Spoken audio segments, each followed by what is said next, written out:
Hi గారు. Welcome to our channel. ప్రస్తుతం మనతో పాటు దాము బాలాజీ గారు సీనియర్ జర్నలిస్ట్ ఉన్నారు. వారితో ఒకసారి మాట్లాడదాం. సార్ నమస్కారం సార్. నమస్తే. సార్ ట్రంప్ అండ్ జెలెన్స్కీ వీళ్ళిద్దరి మధ్య ఉన్న వివాదం కారణంగా ఇప్పుడు మూడో ప్రపంచ యుద్ధం వచ్చే అవకాశం ఉందని చెప్పేసి చాలా మంది తమ అభిప్రాయాలను వ్యక్తం చేస్తున్నారు సార్. అంటే వీళ్ళిద్దరికి కూడా అమెరికాలో ఒక ప్రెస్ మీట్ జరిగింది సార్. ఇద్దరు కూడా వాగ్వివాదాలు అంటే గట్టి పోటీ ఇచ్చుకున్నారు, కౌంటర్లు వేసుకున్నారు కూడా.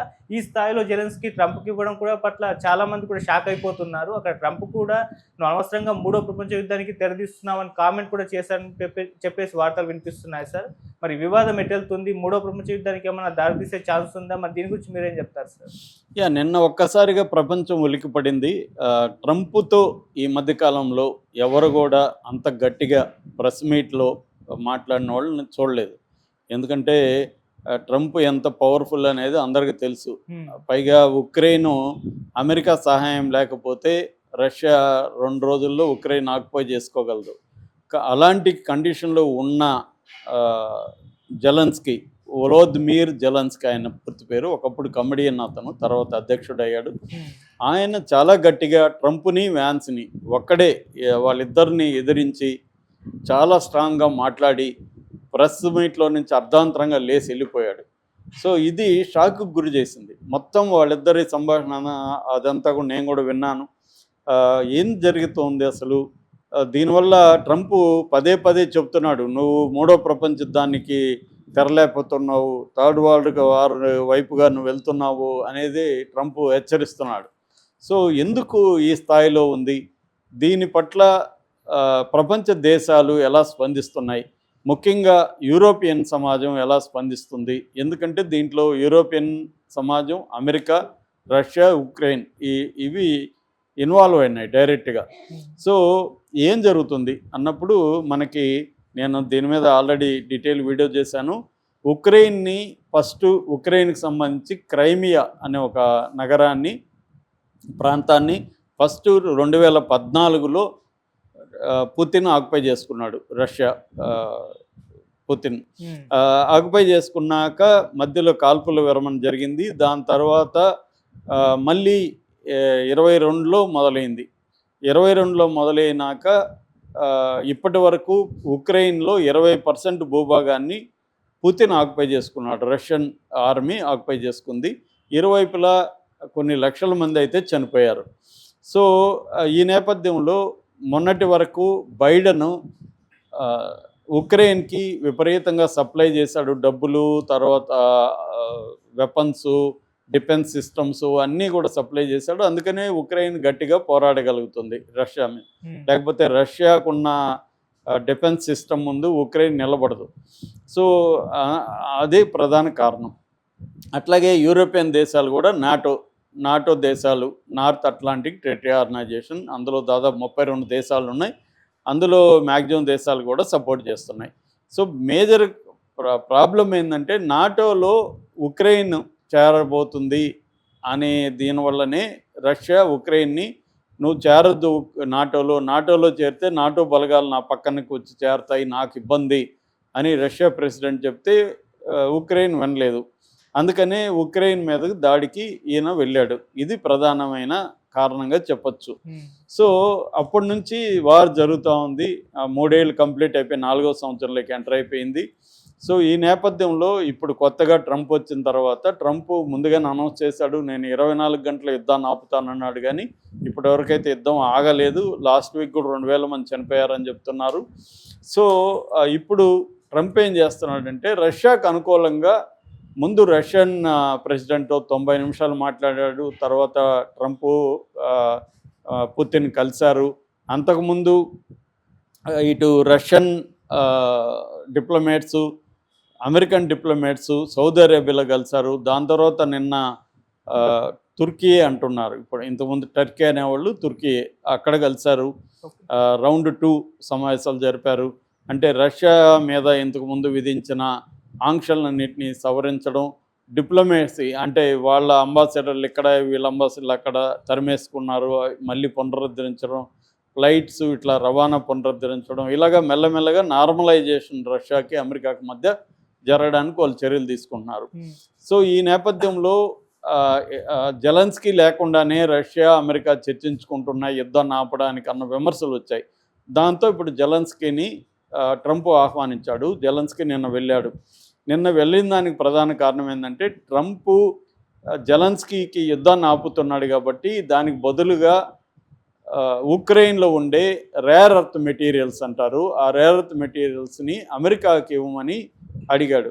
ఆ ఒప్పందం చేసుకోవడానికే నిన్న జెలెన్స్కీ వెళ్ళాడు. దాదాపు $500 బిలియన్ వర్త్ మెటీరియల్స్ అని చెప్తున్నారు.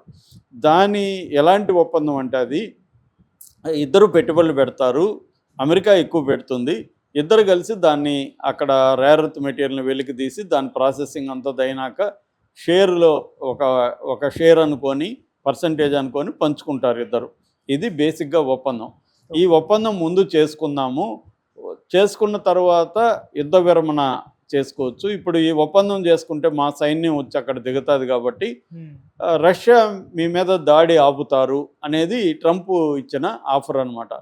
జెలెన్స్కీ దీనికి ఒప్పుకున్నాడు. అయితే జెలెన్స్కీకి Trump and Vance, vice president Vance, వీళ్ళిద్దరికి మధ్య గొడవ ఎక్కడ స్టార్ట్ అయిందంటే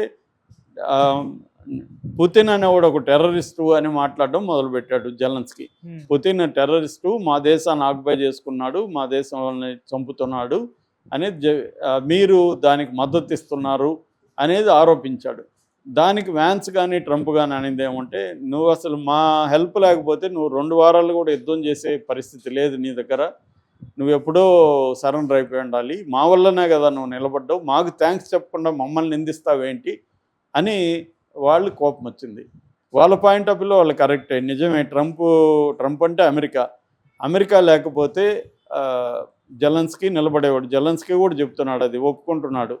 మరి నువ్వు మాకు థ్యాంక్స్ చెప్పాలి కదా అంటాడు. జెలెన్స్కీ ఏమంటాడంటే, మీరు చెప్పే శాంతి యుద్ధము ఇవన్నీ జరిగే పనులు కావు, ట్రంప్ ఒప్పుకోడు, ఇంతకుముందు కూడా శాంతి విరమణ అని చెప్పి ఒప్పందం చేసుకున్నాము, ఖైదీల పరస్పర మార్పిడి కూడా ఒప్పందం చేసుకున్నాం, ఏది అతను ఖాతరు చేయలేదు. సో శాంతి ఒప్పందం యుద్ధ విరమణ జరగాలంటే మాకు ప్రొటెక్షన్గా నాటో సైనిక బలగాలు మా దేశంలో ఉండాలి, ఈ కండిషన్కి ఒప్పుకోకుండా శాంతి ఒప్పందం అనేది జరగదని అతను చెప్పాడు. నువ్వు అసలు డిమాండ్ చేసే పరిస్థితిలో లేవురా బాబు అని ట్రంప్ చెప్తున్నాడు. నీకు డిమాండ్ చేసే పరిస్థితి లేదు, నీకు అటువంటి కార్డ్స్ నీ దగ్గర లేవు, నీ దగ్గర ఓడిపోయే కార్డ్స్ పెట్టుకొని ఉండవు. పుతిన్ దగ్గర గెలిచే కార్డ్స్ ఉన్నాయి కాబట్టి మా మాటిని నువ్వు విరమణ చేసుకుంటే నీ జనం చనిపోరు, దేశం బెటర్గా ఉంటుంది, మా మాటిన అని వాళ్ళు చెప్తున్నారు. ఇతను ఏమో నువ్వు ఎలా చెప్తావు అలాగా, మేము గట్టిగా నిలబడి పోరాడుతున్నాం కదా అని ఇతను అంటున్నాడు. ఇలాగ గొడవలు అయిపోయి ఇదంతా కూడా మీడియా ముందే జరిగింది. మీడియా అంతా కూడా షాక్ అయిపోయారు, ఎప్పుడు చూడలే వాళ్ళు. అంటే ట్రంప్ లాంటి ఒక అజేయమైన శక్తిని ఒక మామూలు బక్కప్రాణి ఎదిరించింది వాళ్ళు చూడలేదు ఎప్పుడు. షాక్ అయిపోయారు. ఈయన బయటకు వెళ్ళిపోయి నాకు ఫాక్స్ న్యూస్లో మళ్ళీ ఈయన డీటెయిల్ ఇంటర్వ్యూ ఇచ్చాడు జెలెన్స్కీ. ఆయన ఇప్పుడన్నా క్షమాపణ చెప్తారా మీరు అని అడిగితే, నేను ఎందుకు చెప్పాలి క్షమాపణ, నాయనేం తప్పు చేయలేదు అని ఇతను అంటున్నాడు. ఆ ఒప్పందం కూడా జరగలే. సో దీనివల్ల మూడో ప్రపంచ యుద్ధం వస్తుందా? ఎందుకంటే ఈయన ఎప్పుడైతే చర్చల నుంచి బయటకు వచ్చాడో ఇటు ఫ్రాన్స్ అధ్యక్షుడు మాక్రాన్ ఫోన్ చేసి మేమున్నాం నీకు ధైర్యంగా ఉండని జెలెన్స్కీకి చెప్పాడు. తర్వాత స్పెయిన్ అండ్ పోలాండ్ ప్రధానమంత్రులు ఫోన్ చేశారు. తర్వాత జర్మన్ ఛాన్సలర్ కొత్తగా మొన్ననే ఎన్నికైన ఓలాఫ్ స్కోల్జ్ ఫోన్ చేసి చెప్పాడు. అట్లాగే యూరోపియన్ యూనియన్ అధ్యక్షురాలు ఉర్సులా, ఆమె కూడా ఫోన్ చేసి ధైర్యం చెప్పింది. మరోపక్క యూకే మొన్ననే ఆయన కూడా యూకే అధ్యక్షుడు కూడా, యూకే అంటే ఇంగ్లాండ్ అధ్యక్షుడు కూడా ట్రంప్ను కలిశాడు. స్టార్మర్ అంటారు ఆయన్ని, స్టార్మర్ కూడా కలిశాడు. ఆయన ఆందోళన వ్యక్తం చేస్తున్నాడు. ఆయన కూడా జెలెన్స్కీకి ఫోన్ చేశాడు, మీరిద్దరూ ఒప్పందం కుదిరితే బాగుంటుంది అనుకున్నాము, ఇలా జరిగిందని ఆయన ఆందోళన వ్యక్తం చేశాడు. నార్వే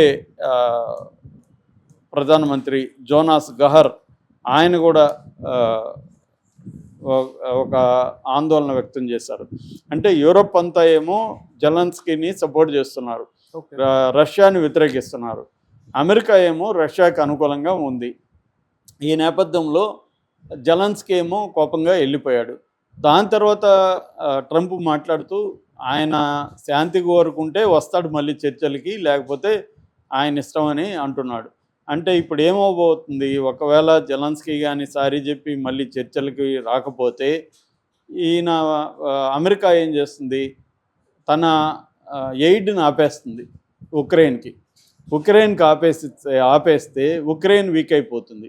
అప్పుడు ఆల్రెడీ యూరోప్లో కొన్ని దేశాలు తమ సైన్యాన్ని పంపిస్తామంటున్నారు.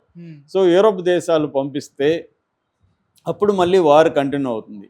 సో ఇది యూరోప్ కూడా ఎంటర్ అయితే అమెరికా గమ్మున ఉండదు కదా. అమెరికా యూరోప్ను ఆల్రెడీ ఇబ్బందులు పెడతా ఉంది. సో అందుకనే నిన్న యూరోప్ ఈ ఉర్సులా వీళ్ళు కూడా మన ప్రధానమంత్రిని కలిశారు. అంటే యూరోప్ మామూలుగా అయితే అమెరికాతో ఫ్రెండ్లీగా ఉండేది. అట్లాంటిది ఇప్పుడు ట్రంప్ వచ్చిన తర్వాత మొత్తం పరిస్థితి మారిపోయినాయి. సో ఈ కాంటెక్స్లో థర్డ్ వరల్డ్ వార్ ఇప్పటికిప్పుడు రాదు, కానీ ఈ సమస్య మాత్రం మరింత జటిలమైపోయింది. దీని ఎఫెక్ట్ ఇండియా మీద కూడా పడుతుంది. ఇండియా ట్రేడ్ మీద, ఇండియన్ స్టాక్ మార్కెట్ మీద పడుతుంది ఖచ్చితంగా. ఆల్రెడీ దాని ఎఫెక్ట్ నిన్న కూడా స్టాక్ మార్కెట్ 9 లక్షల కోట్లు నిన్న ఒకరోజే ఆవిరైపోయింది. సో దీని ఎఫెక్ట్ ఖచ్చితంగా ఇండియా మీద కూడా ఉంటుంది. ఏం జరుగుతుందనేది చూడాలి. థర్డ్ వరల్డ్ వార్ వస్తుందనేది చెప్పలేం, కానీ ఖచ్చితంగా ఇది రీజనల్ స్థాయిలో ఫ్లేరప్ అయ్యే అవకాశం అయితే కనిపిస్తుంది. ఎందుకంటే జెలెన్స్కీ కానీ మాట వినకపోతే మాత్రం ఇంకా ఇబ్బందులు అయితే కంటిన్యూ అవుతాయి. ఎందుకంటే నాటో ఫోర్సులను అక్కడ పెట్టడానికి పుతిన్ ఒప్పుకోడు. పుతినే కాదు, ట్రంప్ కూడా ఒప్పుకోడు. మేము అండగా ఉంటాము, పుతిన్ నీ మీద దాడి చేయడు, నువ్వు శాంతి ఒప్పందం చేసుకొని పుతిన్ చెప్తున్నాడు. నీకు వేరే ఆల్టర్నేటివ్ లేదు, నువ్వు డిమాండ్ చేసే పరిస్థితుల్లో లేదురా బాబు అని